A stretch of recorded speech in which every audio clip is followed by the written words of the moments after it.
We came to Stern Grove today, but a bunch of Stern Grove is under construction, so we couldn't really walk around Stern Grove too much, but we walked a little bit further this way towards Pine Lake Park, and this is Pine Lake. You see that great blue heron doing some yoga right over there?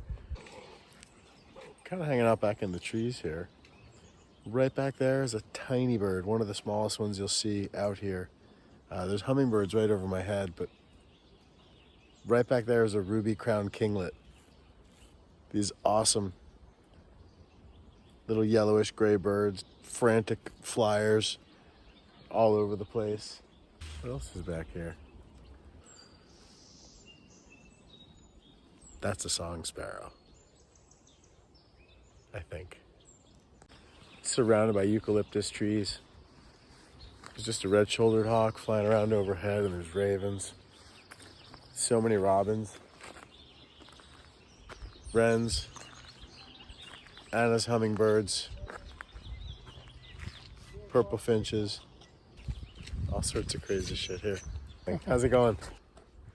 Some beautiful golden retrievers and lots of other great things. I mean, when is a heron not awesome? It's a good question. When is a heron not awesome? They're always awesome.